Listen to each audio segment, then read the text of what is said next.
Boa noite, paz do Senhor a todos. Estão me ouvindo bem? Amém, glória a Deus.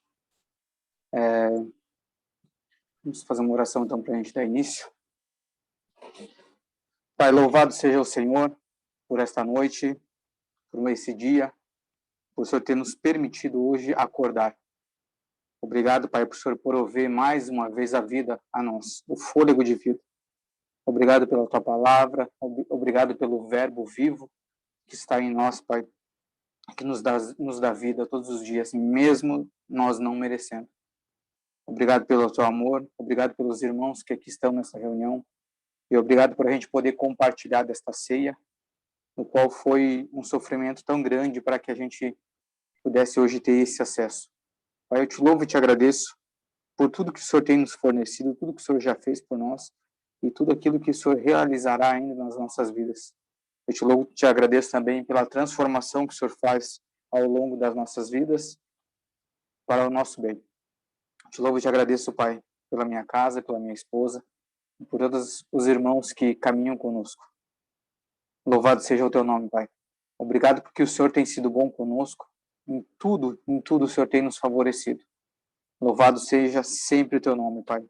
Eu te peço que nessa reunião, mais uma vez, como o Senhor sempre tem feito, que teu Espírito Santo seja o foco, Pai. Que ele venha ministrar, que ele fale através de nós, que o teu Espírito Santo ministre no coração de cada irmão, que só o Senhor sabe o que cada um precisa ouvir, só o Senhor sabe o que cada um está passando no seu particular, na sua vida, Pai. E o Senhor sabe, no seu particular, cada um o que precisa de resposta, o que cada um perguntou ao Senhor, o que cada um perguntou, pediu ao Senhor em oração. Então, eu te peço que o Senhor ouça as orações dos nossos irmãos e que o Senhor responda, que o Senhor atenda, Pai. Em nome do Senhor Jesus. Amém e amém. Glória a Deus. Eu vou deixar aqui a ceia para o final. E a palavra aqui, eu acredito que já vai estar dentro também desse contexto. E estava orando, pedindo para o Senhor o que ele gostaria que fosse ministrado durante essa semana. E até falei para os homens segunda-feira. E a palavra que o Senhor me deu foi algo para eu falar em relação a Jesus. A gente sempre ministra sobre ele, mas em específico sobre o que ele viveu, o que ele passou e os benefícios daquilo que ele passou, o que ele nos trouxe. Então, segunda-feira, nós começamos aí com os homens a falar a Deus do nascimento dele, sobre essa perseguição que ele sofreu. Então, nós lemos aqui, usamos o texto de Mateus 2, que fala sobre o nascimento dele, e a gente sabe que já Deus, do nascimento dele, ele teve perseguição. Sem ele pedir nada, sem ele saber de nada, ele já teve essa perseguição. O rei Herodes tentou enganar aqueles que iam para adorar e levar suas dádivas, seus presentes, os magos, pedindo para que eles trouxessem esse menino para que ele também adorasse. Mas, lendo os textos, a gente vê que, na verdade, era uma mentira. Que ele queria, na verdade, o menino para poder matar. Mas o Senhor, ele cuidou em cada detalhe.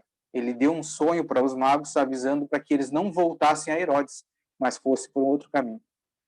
E depois também usamos outro texto, em João 8:59, onde que fala também sobre eles pegarem pedras, aí já Jesus adulto, onde Jesus tem todo um contexto ali, ele falando sobre o reino, falando sobre as coisas celestiais, e os judeus que não criam nele, debatendo, que não entendiam, que não era, como ele diz no texto, que não eram ovelhas do aprisco dele. Então, não compreendiam. Os judeus que criam, que eram ovelhas dele, acabavam crendo na palavra e se convertiam. E aqueles que não compreendiam a palavra, questionavam, debatiam. E quando eles não tinham com o que rebater a palavra que o Senhor falava, que é a verdade, eles acabavam fazendo o quê? Pegando em pedras, paus, tentando atingir Jesus. Então, a gente já vê que a vida dele foi uma vida de perseguição. Estou citando alguns textos aqui breve que a gente falou aqui na segunda-feira. O João, capítulo 9, capítulo 10, também vai falar sobre essas perseguições, que ali continua essa história de perseguição, onde ele cura um cego, E os judeus não queriam nem saber sobre a cura, eles só queriam debater contra Jesus. E da mesma forma, como eles não compreendiam como que ele fazia aqueles milagres, e como um homem que nem ele falava o que falava, aquelas palavras com autoridade, eles debatiam contra. E procuravam sempre matar, sempre pegar Jesus. Mas, claro, que Deus cuidou de todos os detalhes para que só acontecesse isso no momento em que Jesus sabia que ele teria que se entregar e não que eles pegariam ele. Então, a gente vê que a vida inteira de Jesus, ela foi de perseguição.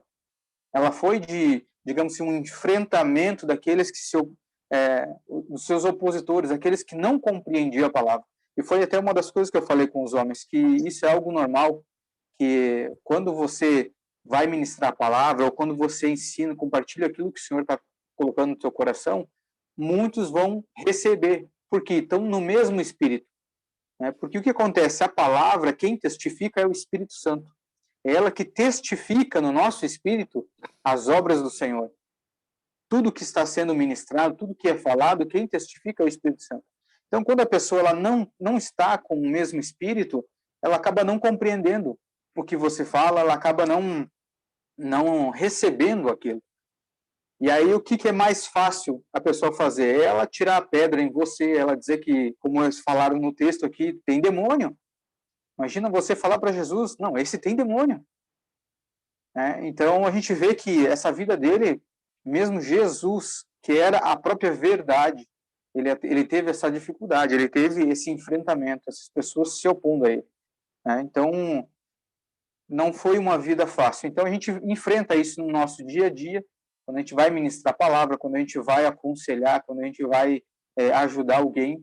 Às vezes você está ajudando um irmão, vem um outro de fora e diz assim, não, esse aí não tem mais jeito, não, porque esse sempre foi assim, não, porque esse aí não vai dar certo.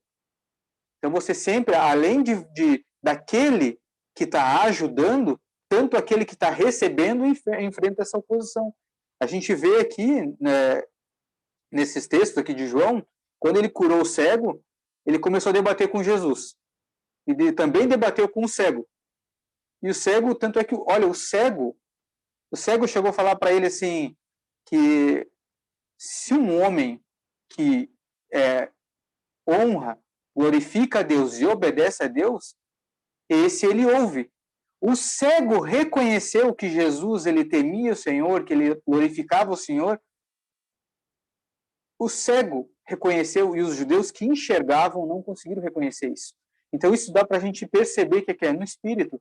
Então, o irmão, às vezes, que está recebendo também essa ajuda, às vezes uma oração, ele vai estar olhando e vai estar assim, não, mas o que o irmão está fazendo para mim é algo de Deus. Como é que o cara está dizendo, essa pessoa está me dizendo que não tem mais jeito? Então, para ver que tanto aquele que ajuda, aquele que serve o Senhor, tanto aquele que vai receber o benefício do Senhor, os dois enfrentam essa opressão, assim como a gente vem vendo nessas histórias do Senhor, né? Então, baseado nisso, a gente vê que essa vida dele foi uma vida de perseguição, uma vida de contrariedades da parte daqueles que não tinham esse mesmo espírito, que não eram ovelhas do aprisco dele. E agora, mais para frente, eu quero falar um pouquinho sobre o sofrimento dele. Porque a gente acha, às vezes, que quando a gente tem um enfrentamento ou algo que tenta nos contrariar acerca daquilo que o Senhor tem colocado no nosso coração, a gente acha que aquilo é sofrimento. Quando vem algum irmão tentando te desencorajar, dizendo que isso aí não dá nada, isso aí não vai prosperar, a gente acha que às vezes isso aí é uma luta. Mas eu vejo como luta, como sofrimento, isso que Jesus passou. Então, hoje eu quero estar falando um pouquinho sobre esse sofrimento que ele teve, né, no Calvário, e domingo nós vamos encerrar essas 3 mensagens aí falando do benefício dele. O benefício que trouxe dessa perseguição desde o seu nascimento, do sofrimento que ele passou nesse período da crucificação, para então chegar aos benefícios para nós.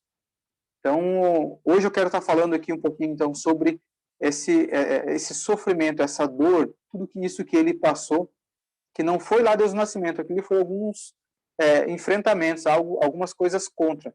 Mas o sofrimento verdadeiro foi a partir de quando ele começou a suar sangue, quando ele começou a ter uma pressão tão grande no seu corpo.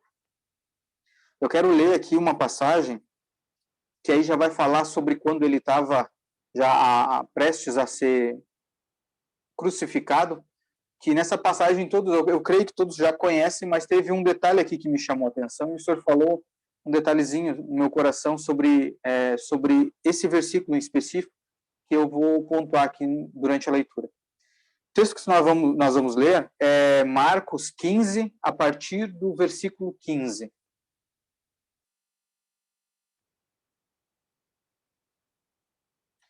Glória a Deus, aleluia.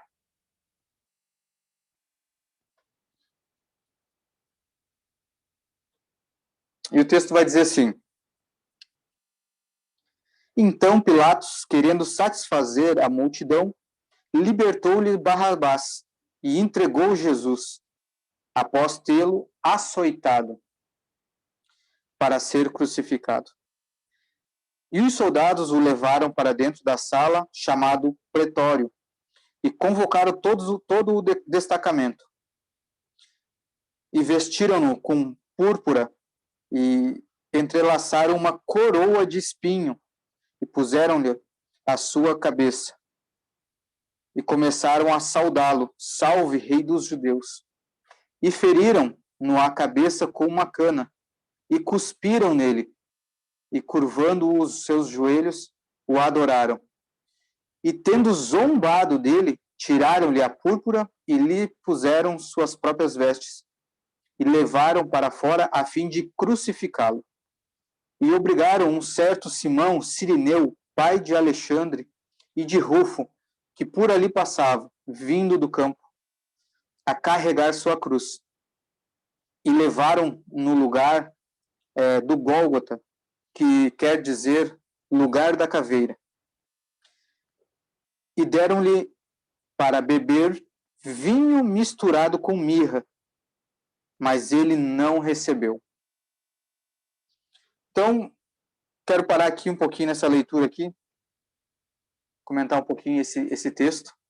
Eu creio que todo mundo já deve ter lido essa passagem, sabe mais ou menos do que a gente está falando.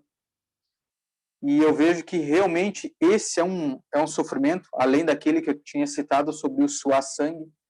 Né? Quem ainda não assistiu, quero recomendar que assista. Tem uma ministração no YouTube do Juliano Som, que fala sobre um médico falando sobre o sofrimento dele na crucificação. Ele vai especificar ponto a ponto sobre esse suar sangue. Então, quem não assistiu, assista, ele vai estar bem detalhado ali. Mas eu quero falar aqui um pouquinho sobre essa parte onde que ele foi açoitado. Eu fico pensando, se ele ia ser crucificado, o porquê que ele precisava ser açoitado? Se ele já ia ser morto. E então eu vejo que cada açoite que ele levou, isso sim foi o sofrimento, que era para mim e era para você. Cada vez que ele levava uma chicotada, cada vez que aqueles ganchos penetravam na sua pele, na sua carne, eu vejo que era um sofrimento que era para nós ter sofrido. Algo que era para eu ter levado.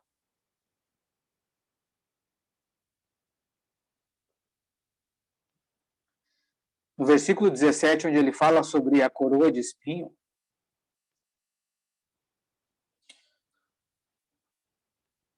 a gente às vezes já reclama, ou a gente já vê o quanto dói quando você vai, às vezes, no mato, alguma coisa, e você se espeta com um espinho, você já vê o quanto dói. Então, eu fico pensando, que dor foi essa que ele suportou por mim e por você? De receber uma coroa de espinho. Sendo que, quando ele estava com o pai, ele tinha uma coroa de glória. Por que ele trocou essa coroa de glória por essa coroa de espinho? Que amor é esse? Que faz você chegar a clamar, Deus meu, como a gente vai ler mais para frente, por que me abandonaste? Eu não sei que dor que é maior, se foi a gente fazer ele levar essas chicotadas, se foi fazer ele receber essa coroa de espinho, ou se foi fazer com que ele na cruz, no pior momento da sua vida, fazer com que o Pai ficasse afastado dele. Porque esse era o nosso castigo. Era eu que precisava receber esse castigo. E às vezes a gente não consegue compreender que amor é esse. De uma pessoa chegar a tal ponto de passar tamanha humilhação. Porque às vezes a gente lê corrido e a gente não para prestar atenção nesses detalhes. Hoje, quando a gente vê uma confusão de família, ou alguém brigando um com o outro, a gente já não se sente bem perto. Aí eu fico pensando assim, será que eu suportaria ver Jesus passando por isso? Eu acho que eu não suportaria. Ver ele sendo humilhado, chicoteado, tendo a sua carne arrancada, recebendo essa coroa de espinho, sendo cuspido. Não, a gente às vezes, se alguém falar uma palavra atravessada para você, às vezes a gente já fica magoado, já fica bravo. Pensa se alguém cuspisse em você, como você reagiria, né? A gente, será que ia continuar com o nosso comportamento cristão? Alguém cuspindo em nós? E detalhe, Jesus, ele não tinha culpa de nada. Ele não tinha defeito, ele foi o cordeiro sem defeito. Ele não tinha pecado. Pensa você sofrer tudo que ele sofreu, sendo que você não tinha culpa nenhuma. Então eu vejo que tudo aquilo que passou, desde o nascimento, tendo essa contrariedade, tudo, eu vi que foi preparando ele, foi estruturando um grande homem para isso que ele ia passar. Mas eu me pergunto, será que eu dou valor para isso que ele fez? Será que realmente, olhando para a minha vida, será que eu valorizo cada momento que ele passou por mim? A gente costuma ler as escrituras e às vezes a gente vai lendo, correndo, a gente acha que isso que ele passou é o tempo de micro-ondas, que em 30 segundos isso aconteceu. Mas vai estudar a história, você vai ver que isso aqui não foi em 1 hora, 2 horas. Eles passaram um dia inteiro aqui maltratando ele. Então, essa reflexão é para que a gente pense realmente se a gente dá valor a isso que ele fez. Isso que ele passou por nós. No 20, está dizendo assim, e tendo zombado dele, tiraram-lhe a púrpura e lhe puseram as próprias vestes e o levaram para fora a fim de crucificá-lo.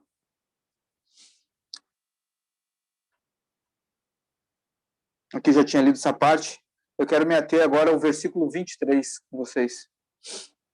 Que foi através desse versículo que o Senhor falou, me chamou a atenção para algo. Para que eu valorizasse isso que Jesus fez. Todo esse sofrimento verdadeiro, que é o que a gente chama de sofrimento, Paulo chama de breve e momentânea tribulação. Sofrimento é isso aqui. É passar isso aqui, ó, pelo próximo. No versículo 23 ele diz assim, e deram-lhe para beber vinho misturado com mirra, mas ele não recebeu. E aí eu fui fazer uma pesquisa sobre isso, sobre o que era esse vinho misturado com mirra. E eu fiquei chocado assim com a profundidade dessa ação que foram dar para ele, esse vinho misturado com mirra, o efeito que tinha esse vinho misturado com mirra, e todo esse acontecimento de ele não receber esse vinho com mirra. E aí diz assim, ó, a bebida oferecida ao nosso Senhor era um vinagre feito de vinho leve e ácido. a bebida comum dos soldados romanos, misturada com fel, ou de acordo com Marcos, né, 15:23, misturado com mirra. Ambas as expressões significam a mesma coisa, ou seja, que o vinagre foi feito amargo pela infusão de absinto ou alguma outra substância amarga, geralmente dada de acordo com o costume misericordioso. Então, eles davam isso como uma ação misericordiosa, como um anódine, para que aqueles que foram crucificados, para torná-los insensíveis à dor. Então, por que eles faziam essa mistura? Eles pegavam um vinho leve, misturavam com esse fel ele era amargo e ele acabava tornando esse vinho em vinagre, azedava. Só que qual era um efeito? Era como se fosse um efeito narcótico. Esse veneno, ele diluído com esse vinagre, com esse vinho, ele acabava criando uma anestesia. Então, por isso que ele diz que era como se fosse uma ação de favor, de misericórdia. Por quê? Esse amortecimento que a bebida causava é para que a pessoa pudesse morrer sem sentir tanta dor. Então, por isso que tentaram dar isso aqui para Jesus. Só que o que aconteceu? A Bíblia diz aqui, ó, depois na parte B do versículo aqui, do 23, ele diz assim, mas ele não o recebeu. Eu quero continuar lendo aqui. Nosso Senhor, sabendo disso, se recusa a beber. Ele não tomaria nada para obscurecer suas faculdades ou diminuir a dor da morte. Ele escolhe sofrer todo o elemento de aflição na amarga taça de agonia dada pelo seu Pai. No Antigo Testamento trata-se de uma planta e seus frutos, que eram excessivamente amargos. A mesma planta, a mesma palavra hebraica está traduzida em Oséias 10:4, por erva venenosa ou cicuta. Era uma planta de rápido crescimento, talvez a dormideira. No livro de Jó, há referência à sua significação literal, como sendo o humor proveniente do fígado. A Jesus Cristo deram vinho com fel. Mateus 27:34. Era um vinho fraco, azedo, misturado com uma droga chamada mirra, empregando-se essa bebida com o fim de produzir a estupefação. O que é essa estupefação? Foi o que nós falamos agora. A dormência, a paralisia temporária em certa parte do corpo. É um narcotismo nos suplicados, ou seja, aquele que ia sofrer a morte. Então, quando eu comecei a ler sobre esse vinho misturado com mirra, esse fel, e quando eu compreendi que Jesus ele teve a oportunidade de amenizar os seus danos, ou pelo menos o sentir os danos, de amenizar a dor que ele iria sentir, ele decidiu que não. Ele disse, não, eu vou sofrer toda a dor por eles. Toda a dor, todo o cálice que meu pai propôs a mim, eu vou beber, eu vou sofrer. Então, toda a dor dos açoites, da coroa de espinho, de ser crucificado, de ser cuspido, toda essa vergonha, ele não se omitiu a sofrer. E aí, refletindo sobre isso, comecei a pensar assim, será que eu tenho bebido desse fel? Deste vinho com mirra? Qual é a área da minha vida que eu tenho bebido esse vinho com mirra?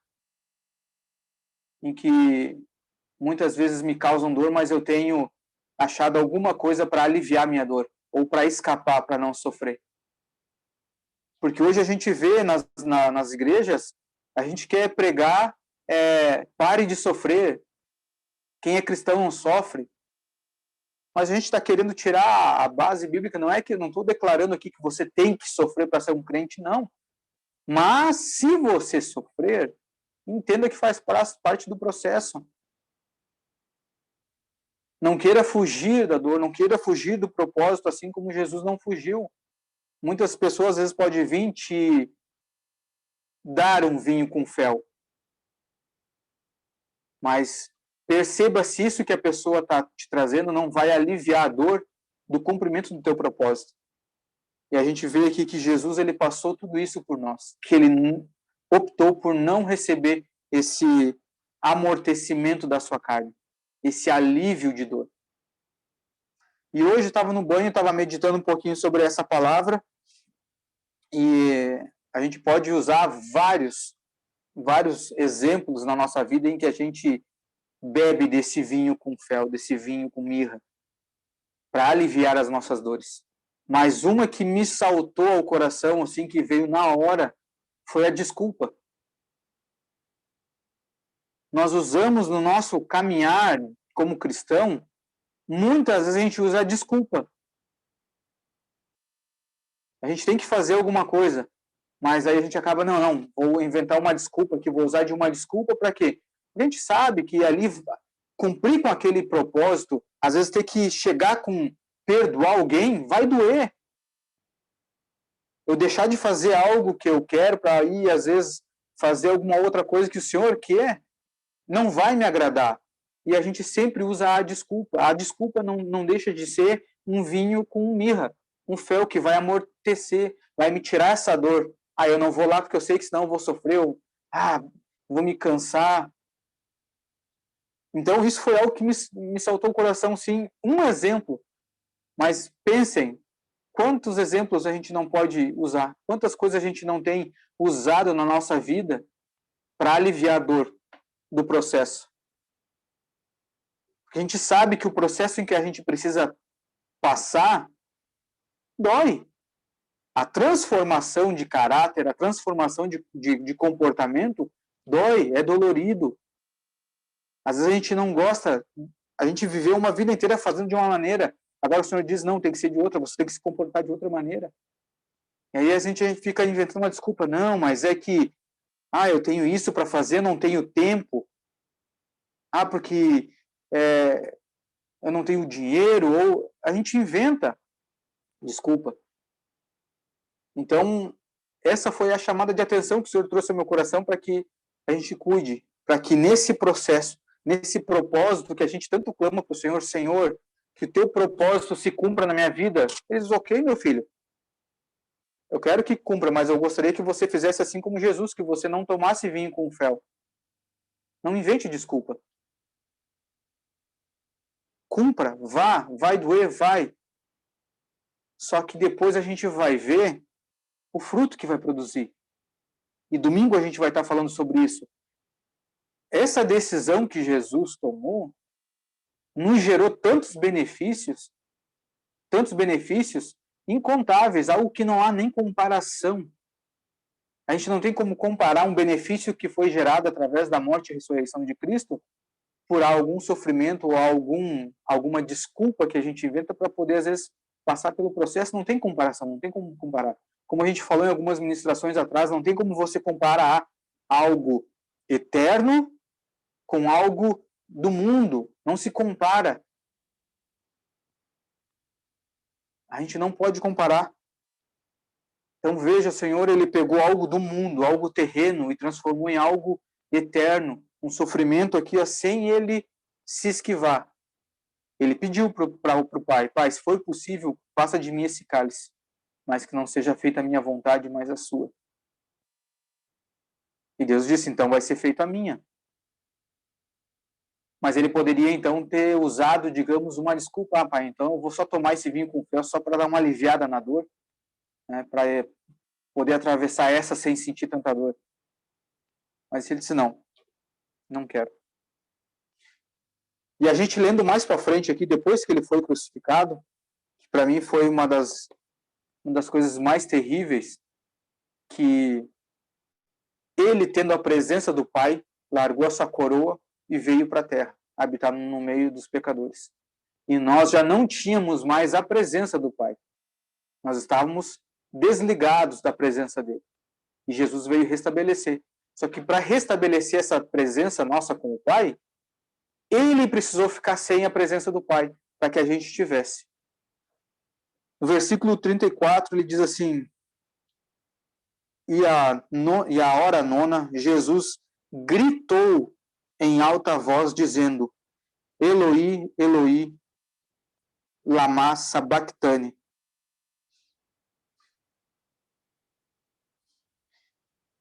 Meu Deus, por que me abandonaste?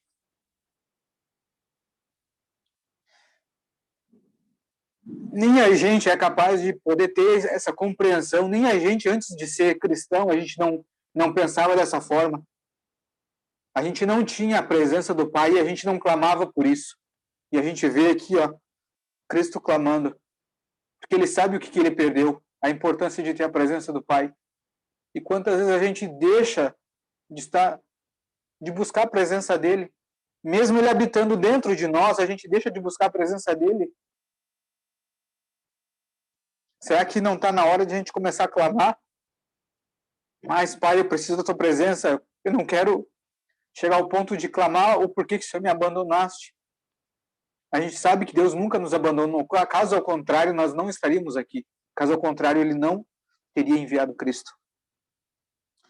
No versículo 36, algum deles que estavam nesse meio vendo esse grito de Jesus, eu creio que deve ter se compadecido desse grito dele pela situação em que Jesus se encontrava ali na cruz. No versículo 36 ele diz assim: e um deles correu a embeber uma esponja com vinagre e pondo-lhe em uma cana, dava-lhe de beber, dizendo: deixa-o em paz, vejamos que Elias vem para tirá-lo. Ele não entendeu, achou que quando ele estava clamando pela presença do Pai, ele achou que ele estava chamando Elias. Mas ele se compadeceu tanto que ele foi ali e molhou essa esponja novamente para ver se Jesus queria aliviar essa dor. E novamente Jesus não recebeu. Então vê tudo que ele passou desde o seu nascimento, tendo as contrariedades durante a sua vida inteira, as pessoas que o perseguiam, e depois todo o sofrimento, e nessa hora de morte ele decidiu sofrer essa dor, sendo que ele não tinha culpa de nada. Então, essa palavra, irmãos, por isso que eu deixei para a gente fazer a ceia agora por último, justamente para que a gente entenda que a ceia é um dos benefícios adquiridos através de todo esse sofrimento, de todo esse posicionamento, de toda essa decisão de sofrer por nós. E eu quero deixar aqui bem claro, se caso algum dia alguns de vocês não se sentir amados, lembre-se dessa ministração, lembre dessa palavra. Se você não se sentir amado, eu creio que talvez Jesus não fez isso por você. Você não creia que Jesus morreu por você. Porque se você crê que Jesus morreu por você também e pelos seus pecados, é impossível você não se sentir amado. É impossível você não se sentir parte de um Deus poderoso, que enviou o seu melhor, enviou o que ele tinha de mais puro para estar no meio dos impuros e sofrer tudo o que ele sofreu. Pai, em nome do Senhor Jesus, eu quero te louvar, quero te agradecer. Eu quero render o meu coração em louvor a ti, Pai, pela tua misericórdia, pelo teu imenso amor, por um amor que nem nós que recebemos esse favor, às vezes compreendemos o que o Senhor viu em nós para que tamanha atitude fosse tomada da sua parte. Eu quero te agradecer, Pai, e quero pedir para que todos os irmãos também peguem o seu pão e neste momento agradeça ao Senhor. Agradeça essa bondade, essa misericórdia. Às vezes a gente fala, a misericórdia do Senhor se renova todos os dias, a gente às vezes não compreende o que é essa misericórdia. É como se a gente tivesse Cristo pregado todos os dias na cruz. Se a gente pudesse ver todas as manhãs Cristo pregado na cruz, a gente ia entender o que é a misericórdia dele, que se renova sobre nós todos os dias. Então, louvado seja o Senhor. Pai, obrigado pelo pão vivo, esse pão vivo que desceu do céu e nos gerou vida, e que nos gerou tantos benefícios, que nos reconciliou contigo pela tua misericórdia, pela perfeição do teu plano. Obrigado pela redenção, obrigado pelo teu amor, obrigado pelo favor que não merecemos. Eu te louvo e te agradeço por fazer parte, por nos tornarmos participantes do corpo de Cristo e todo o benefício que nele contém. Consagramos, Pai, esse pão que aponta para o corpo de Cristo, no qual o Senhor nos fez participante. E hoje nós trouxemos à memória tudo isso que Cristo fez por nós, Pai. E eu te louvo e te agradeço, Pai, porque o teu Espírito Santo tem revelado essa preciosidade nos nossos corações e também tem testificado dentro de nós sobre esta obra ao qual nós fomos enxertados. Pai, eu te louvo e te agradeço em nome do Senhor Jesus, que todos nós possamos participar do pão para a honra e glória do Senhor Jesus. Participe todos. Amém?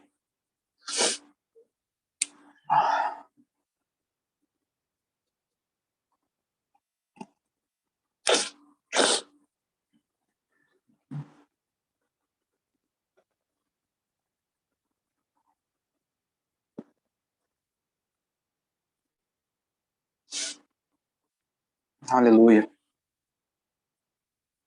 A gente precisa glorificar mais o Senhor. Eu acredito que é um tempo que a gente tem que dar menos desculpa e mais glória, mais gratidão ao Senhor. A gente tem que agradecer mais ao Senhor por tudo aquilo que Ele já fez por nós.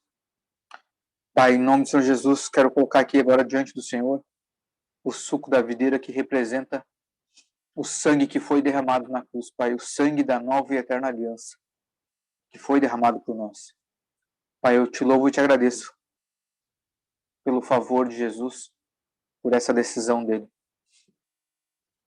Consagramos agora o suco da videira, este cálice que cada um aqui tem assumido que irá cumprir com o seu propósito. Eu declaro, Pai, que nós, como filhos, decidimos cumprir com o propósito sãos, com a mente sã, com a mente clara, com clareza, sem tomar nenhum tipo de vinho com fel, nenhum tipo de vinho com mirra. Não queremos aliviar nada, Pai. Queremos que se cumpra a Tua vontade sobre as nossas vidas. Eu sei que o Senhor estará conosco em todos os momentos. Cristo disse que estaria conosco até o fim. E nós cremos na Tua palavra, cremos na Tua verdade, Pai.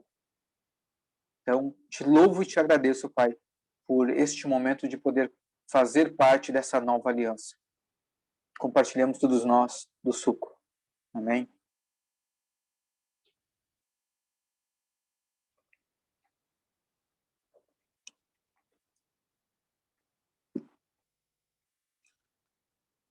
Glória a Deus, irmãos. Mais uma vez eu quero agradecer a todos, que essa palavra possa estar no coração de vocês e de maneira alguma seja roubado o entendimento, de maneira alguma possa ser retirado do coração de vocês, que ela venha saltar no coração de vocês em cada momento difícil, para que a gente possa lembrar que vale a pena. Tudo aquilo que a gente passar vai gerar bons frutos. Por quê? Não porque somos bons, mas porque estamos ligados em Cristo. Tudo aquilo que está ligado em Cristo não tem como gerar um mau fruto. Então temos que crer nisso. Nós estamos em Cristo. Tudo que passarmos vai ser somente para gerar bons frutos. Amém, irmãos? Deus abençoe a todos.